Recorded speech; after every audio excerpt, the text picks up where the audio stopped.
Friday. Hi, Sports Take. Derek Gunn, Rob Ellis. I don't know why I'm speaking in such choppy sentences, but I am. Hope you're doing well. D Gunn, what's going on, my man? How are you? The Fitness Rebel on time today. Way to go, Fitness Rebel. Oh, she is. Fitness Rebel's on time. She was finish off the week properly. Correct. Fitness Rebel. What's up, Steven, Tyler, Chris D, Sween Bull, Sean, Daz, Mr. Taz, of course, our girl Fitness Rebel, James. Dank, we got Dank rolling. We got Dre, we got William.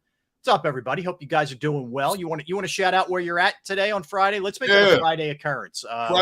Shout out Fridays, baby. Our girl Maggie, Mood Swing Bella, aka. Hope everybody's doing well. Yeah, give us a little destination where you guys are at. How you doing, Gunner? Good, brother. So to get back to what you said initially, why are you talking in such rapid, choppy sentences? I know you don't drink coffee. No. Did you have a Cheerios fix? Did you OD on dry Cheerios this morning? I went a little heavy on the Cheerios today, and it might affect me. Yeah, it might have an adverse effect. Did you slip up and have some honey nut Cheerios? No, I went regular, but I think I ate more than I usually eat, so there could be ramifications. And you refuse to eat honey nut Cheerios?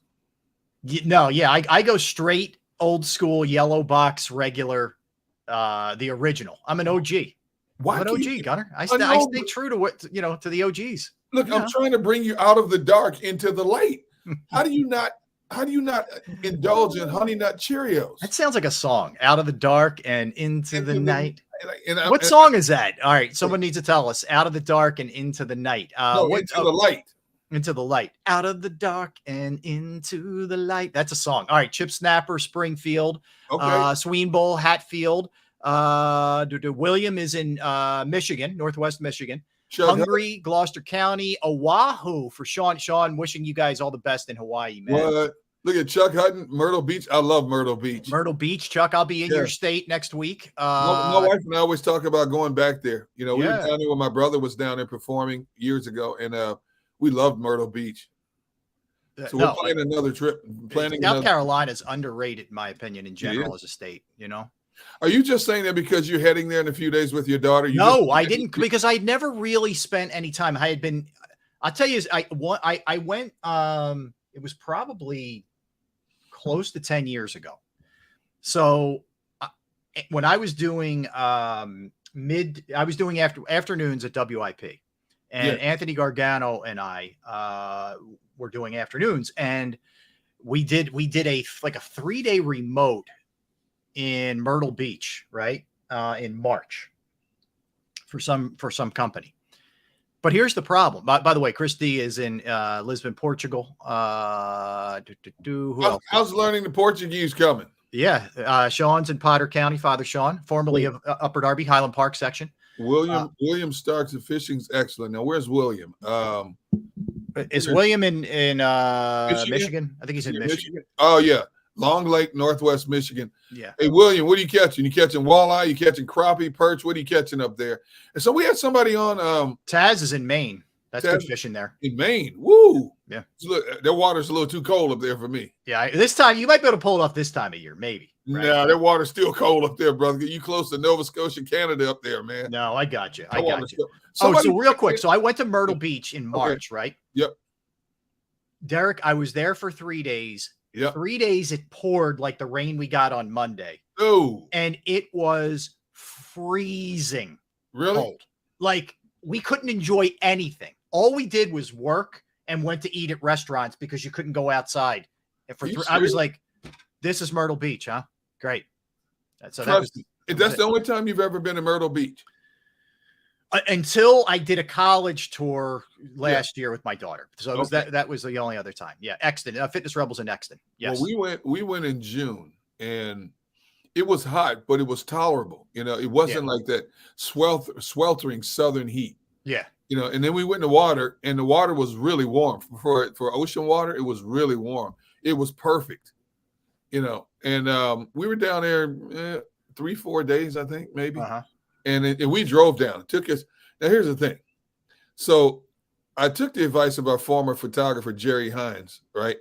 He's a Charleston guy. He's a Charleston. Yeah, he's in Charleston. Yep. But he said, go down Route 13, through Delaware, through Maryland. Yeah. It's a shorter route. So my wife and I take the journey. We go across that long Chesapeake Bay Bridge. You know, it goes under the water twice. Mhm. They're long, rickety bridge. And I'm thinking, if I had to make this trip every day, I would never cross this bridge every day, right? Yeah. When the waves kick up, you know, there's nothing to block the waves from coming over the top of the bridge and stuff, right?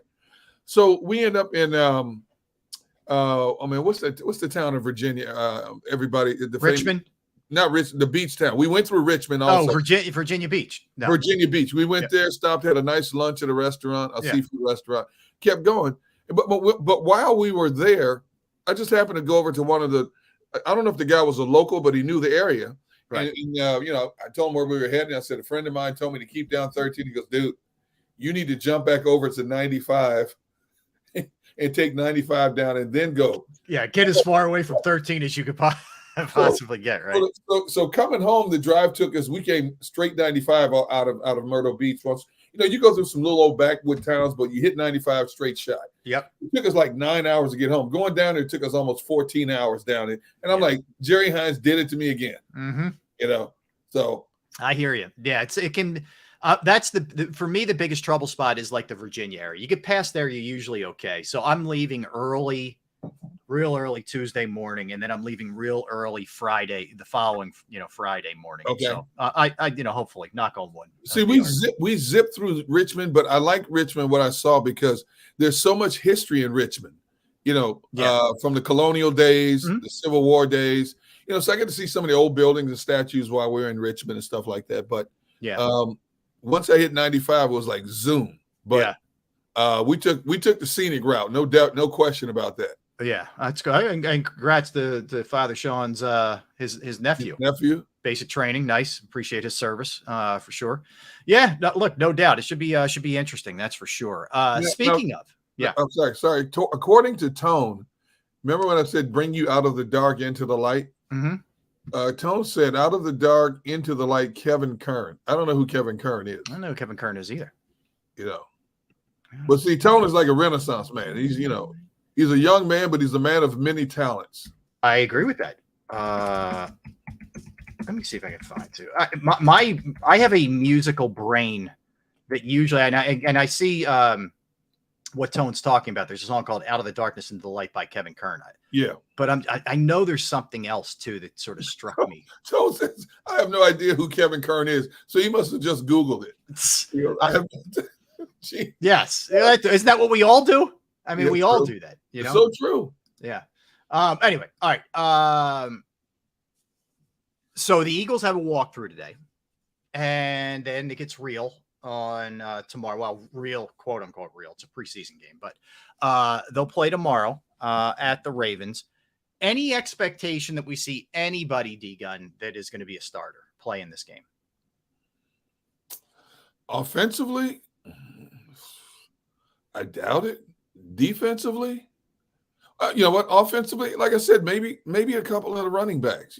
Because all four of those guys are starting running backs. To be honest, even Boston Scott, somebody's got to tote the rock. Mm-hmm. So I expect to see one or two of them, at least just working up a sweat.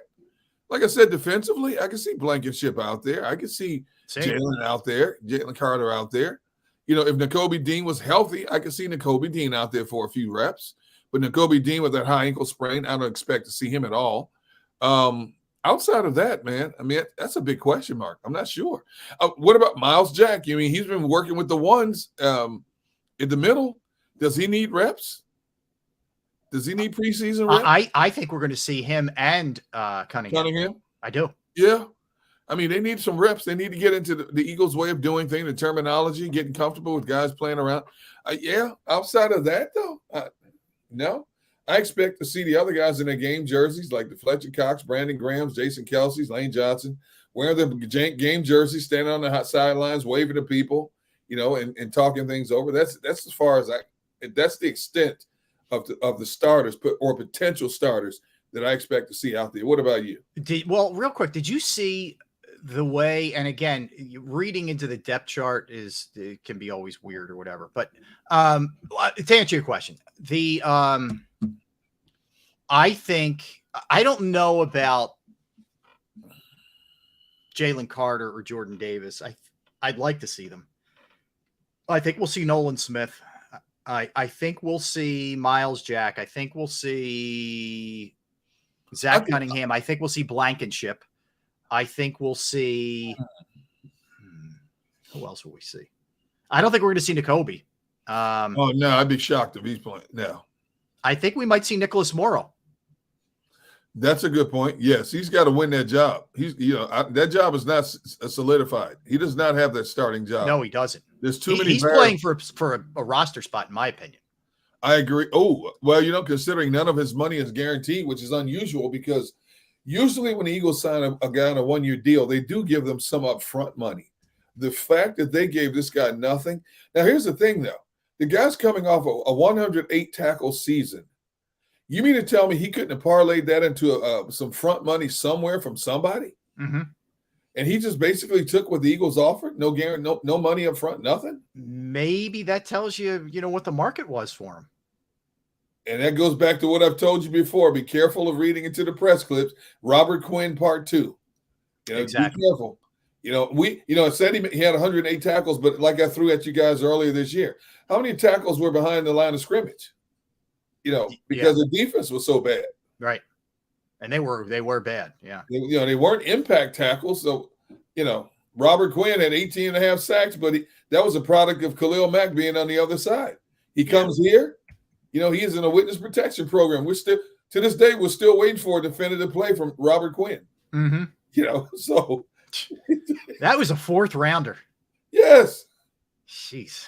That's a valuable pick they gave up. Yeah. I don't know, man, to be honest. Yeah, listen, we'll see. We'll see what happens. But I agree with you. I think he's playing for a roster spot too. I do, very much so. He had 11 tackles for loss last year. 108. Okay. All right. All right. So beyond that, Phillies win last night, Derek, 6-2 on 3 2-run shots last night. Castellanos, Turner, Real Muto all went yard. It looked like a game early. Remember I said to you yesterday, I think Washington is going to come out, kind of angry, and I'll be curious what the Phillies' level of concentration is. And it felt kind of dead early in that game. It did. And they had opportunities. They had 7 walks. The Nats walked 7 guys first 7 innings. Like the Phillies had bases loaded, nobody out. Yeah, it was the 3rd or 4th inning, and they got nothing out of that. Nothing out of it. You're thinking, man, they're going to squander this thing. They are just going to squander this thing. And then the bats just delivered. Look, I didn't think Nola was good, but he did only give up a run. He only gave up 5 hits. Yeah. But he gave up 1 run. Really sharp. The only thing is he had 100, 101, 102 pitches in 5 innings. So he pitched better than he had pitched before, but still 100. You could tell he was laboring too, dude. Yeah. Now, against a better team, he would have got tattooed. Big time. But 102 pitches in 5 innings was not good. It was okay. He didn't give up the big hit. Hey, you know what? It's part of the theme that's been happening since last Friday. He didn't give up a home run. I'm waiting for him to get jacked. I'm waiting for Washington to send one over the wall. He didn't give up a home run, and he gave up 5 hits. And I'll take it. But he took some of the heat off. Between him and Lorenzen, they took a lot of heat off the bullpen the last 2 games. Oh, big time. I mean, the bullpen is set up very nicely for this series, and then they have an off day on Monday. So, you should be in good shape with that. That's for sure. But little concern. If we get any updates during the show, we'll pass it along. Harper left the game with back spasms. You could tell. So it started. There was a pickoff throw where he kind of did a swipe tag, and he was kind of going like this, like. All right, but he stayed in there. Yep. Then there was a ground ball where it was just bad luck. It hit the bag and then bounced up and kind of caught him in the face a little bit. Yep. But it wasn't even where he got hit in the face. Then he was down on his knees and he was like, and it stiffened up on him, and Thompson just pulled the plug, which is smart. I've been there. Felt that. I've been there. Yeah. And the problem is you don't mess with that because you start compensating for it and doing other things. And with that violent swing that Harper has, you don't mess with that. No.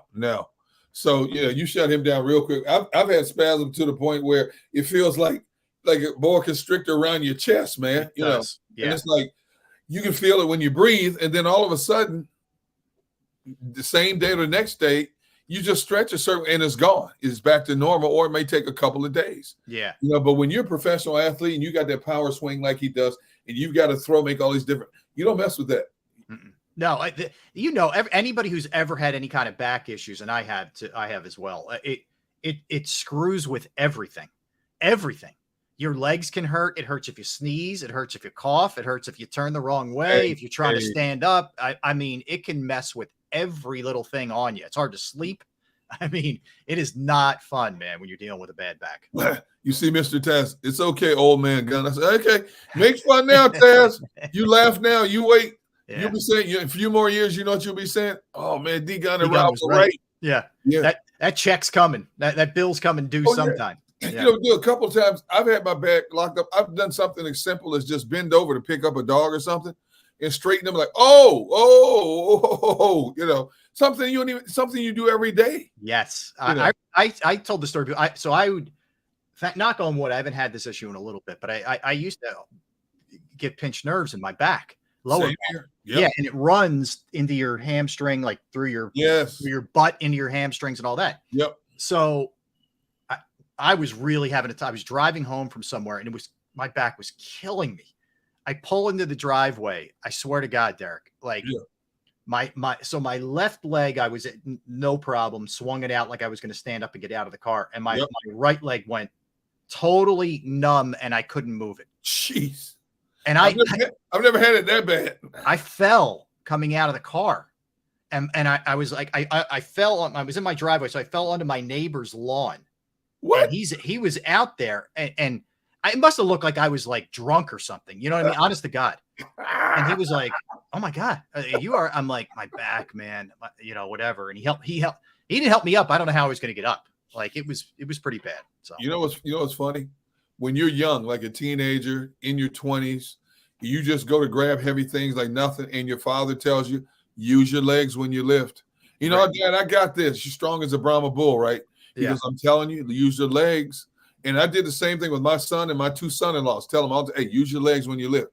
And now my son in his 30s, back issues. My other son-in-law in his 30s, back issues. Other two son-in-laws, back issues. I'm trying to tell them, what my father passed on to me, use your legs. But, when mindset is, I'm strong. I can do this. And even now, Rob, I have the same problem. My wife and my daughters are always, Dad, would you please, be careful when you lift, and I'll grab heavy packages like nothing. I see the mindset is I'm not giving in to defeat. I refuse to be defeated.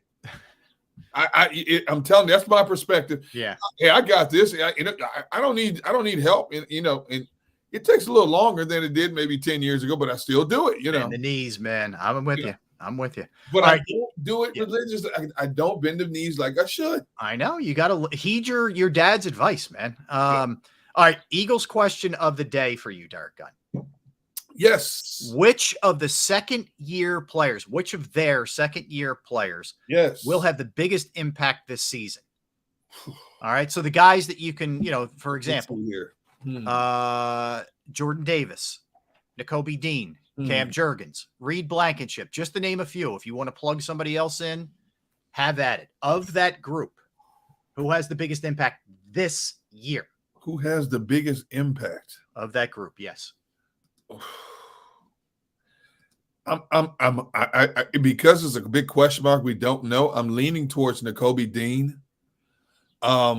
If he comes close to using that for transferring that speed, athleticism, and lateral movement from the college ranks to the pros, I think he's going to have a great season. But because we don't know it, and we don't know where he is in his learning curve, it's a huge question mark. I think Davis is just going to be a role player. I don't think he's going to be an every down player. Jurgens has the luxury of having two Pro Bowlers and future Hall of Famers on either side of him. And so whatever deficiency he sees he might have will be covered up by those two. Blankenship, I think it's going to be up and down with him because of the position he plays. But based on what you said on impact, having the most impact, I'm leaning towards Nakobe Dean. Well, all right. Here's my answer. It's 100% Nakobe Dean, one way or the other. Impact can be positive and negative. So either we find out he's able to play, he's the guy who he was at Georgia, you don't have to worry about that spot forever, or he's not the answer. And all of a sudden you get two older guys plugged in there in Miles Jack and Zach Cunningham when they weren't even on the roster to start the season. So it's 100% Nakobe Dean as far as I'm concerned. Yeah. Now, here's the problem with that. And I agree with you. We should have both answered Jordan Davis. You think so? Well, first round pick last year that you moved up to get, that now will get more of an opportunity with Javon Hargrave gone, that says a guy who says he's in the best condition of his career. We should be saying him. I couldn't put him in that. I couldn't say him, Rob, because we know this. The Eagles like to have that rotation, so that all number one negates. Like some teams, you have your 3 down tackles. With this team, you've got a rotation of tackles, and we keep forgetting about Milton Williams. So they're going to rotate all 4 of these guys. As much as we think Jalen Carter is this 3 down tackle, I believe they're going to rotate all 4 of these guys: Fletcher Cox, Milton, Jordan Davis. So I couldn't put him out. You're not going to get enough sample of him every down to say he could have that kind of an impact. Should he wait based on speed, body build, power? Yes, but I don't think he's going to play every down. I don't know if he's going to play 50% of the snaps, to be honest with you. Yeah. But that is part of the issue. Like we shouldn't be this uncertain about him. We shouldn't be this, I don't know. We shouldn't have these kind of questions about him. And you make a good point in terms of reps. He may not get as many just because that's what they like to do there. But even with however many reps he gets, and he should get the bulk of them, I would think, with Fletcher, I don't know what kind of impact. I just don't know. I'm not writing him off, and I just don't know about him right now. And I wish I felt more confident than I do about him. If they had not drafted Jalen Carter, he might have been the first name out of my mouth. But because they drafted Jalen, because they brought Fletcher back, but because Milton Williams is rising, they're all going to get their snaps, if nothing else, to give the other guys a breather. I think Jalen will play more snaps than Jordan Davis, to be honest with you. But there are situations where Davis is going to play the 3rd and short, 4th and short. If the team is running the ball down their throats, he's going to be coming in to be that potential run stopper in the middle to allow other people around him to shoot gaps and to do certain things and negate running attacks and things of that nature. But, you spent 2 high draft picks, number 13 and number 9, in back-to-back years. Now, once Fletcher's gone, let's look at this.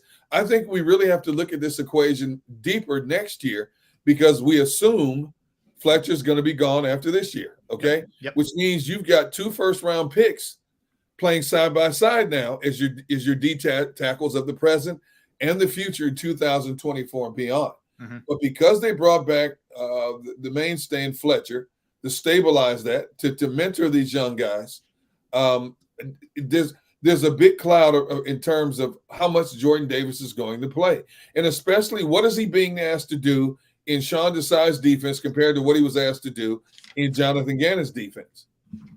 So because of that, Nakobe Dean jumped right out compared to the other 3 names that you mentioned. Yeah, look, I agree. And, there's the nice thing is, I think there's enough potential here that we could be talking about a lot of different guys in a good light. The thing about Cam Jurgens is it'll be a good thing if we don't even notice him. Right? I mean, it means he's not giving up sacks. It means he's not committing penalties. It means he's just kind of blending right in with that offensive line. So he may not have what you would say to the blind eye is a big impact, but he could have a huge impact that you're just not talking about him because of the position that he plays. Yes. The guard spot. Absolutely. So he could be really good for them, and it may not matter. But yeah, I mean, beyond that, Blankenship, we're going to notice pretty quickly, I think, too. If those safeties are having problems, I think they won him, and I think he's solidified himself as a starter, but I don't think they would hesitate to pull the trigger if they felt like he was really having a tough time. And he just becomes a special teams guy and a depth guy. Then whoever's behind him, it better be ready to go. And if that's Sidney Brown, whoever the case may be, they better be ready to go. Now, see, I don't know if early on, I think the first game against New England, I don't think Blankenship will be as attacked as much as he will that second game against Minnesota. And then the third game against Tampa is going to be interesting. The fourth game against Washington because of their trio of pass catchers. And then, of course, you have the Rams, then the Jets. I think that first game against New England is a huge learning curve for Blankenship because they like to play more of a controlled offense. And let's face it, you got Mac Jones quarterbacking. When it comes to Tampa, even though it's probably going to be Baker Mayfield, you still have to contend with Chris Godwin and Mike Evans. So there are going to be times when he's going to have to play over the top, and he's going to try to anticipate, knock down passes, pick off passes. So I think the first and the third games, Blankenship gets a little bit of a breathing room. But when it starts with that Minnesota game, and then after that, Rob, here's where the true test comes in. From Washington on to the rest of the season, in terms of what is Reed Blankenship or what isn't he? And you know what? I included the Giants in this, and here's why. For the last several weeks and even in the training camp, Rob, coming out of Giants camp, and this is not just from the local writers, but this is the national pundits who have been up there also. Yeah. The Giants have this receiver they drafted named Jalen Hyatt. Yeah, who was a converted running back Yes. and was hurt a couple of years in San Fran, I believe, and now he's there, and he looks like he's finally healthy and the real deal. All I keep hearing about this kid, Jalen Hyatt, is comparisons to the like of Deshaun Jackson. Even somebody even had the nerve to mention him in terms of speed to Tyreek Hill. Now I'm thinking, wait a minute, okay. First of all, I didn't follow this kid much in college. Don't know a whole lot about him, but he's 6 foot 185. But supposedly, this kid can legitimately take the top off a defense. Now, can Daniel Jones get him the ball? What is Brian Daboll's role for this kid in the offense? But I've been hearing nothing but these glowing reports about this Jalen Hyatt and his speed, straight ahead speed. So that means they're going to try to get the ball deep to get Waller free underneath and to get Darius Slayton and those guys in a lot of one-on-one situations. We're going to see. We're going to see what happens. But once they hit that Washington game with Terry McLaurin, Jahan Dotson, Curtis Samuel, the Eagles secondary doesn't get a game off. No, the rest of the season. Now, not like last year when you had Tennessee, which was handcuffed. They didn't have much other than Traylon Burks, and when he went down, their passing game was virtually over. But Rob, look at this Eagles schedule. Look at the collection of pass catchers they're facing the rest of the way. I agree. It's nasty. I mean, maybe week 17 against Arizona, maybe. Mm-hmm. But the rest of the way, you're talking about the likes of Cooper Kupp, Terry McLaurin, Garrett Wilson, Tyreek Hill, and Jalen Waddle, CeeDee Lamb, Brandon Cooks, Kansas City. Here's the thing about Kansas City. They don't have to have blazing burners. But what they run with their offense, their guys get free. Whatever they do, they get free. Then you got Stephon Diggs. You got Deebo Samuels, Brandon Ayuk. You got DK Metcalf and Tyreek Hill and Jigba. Then you got the Giants collection. You don't get much breathing room when it comes to defending the pass against these teams. Mm-hmm. So the secondary is going to get a stiff test for at least 95% of this season. Okay. All right. Interesting, though, food for thought there. That's for sure. All right. You get yourself a drink, get yourself straightened out, and we'll come back. Allergies are killing me, man. We're going to do real versus fake Eagles questions. What is a really legitimate concern and question versus what is just us overanalyzing things and digging in and being worried about something that isn't real. Okay. A little boogeyman thing. We'll do that when we come back. Don't go anywhere. That's Derek Gunn. I'm Rob Ellis. We're Sports Take, JAKIB Sports YouTube Network. Let's talk about Bravo Pizza of Havertown. I've been going there since I was a kid. They've been family owned since 1985. I'll be headed there in a couple of hours. You got Alex and the crew. They are there 7 days a week and putting out the most fresh food you will ever taste. They offer 20 different styles of pizza. They have slices to go. They have the specialized pizza the way that you like it.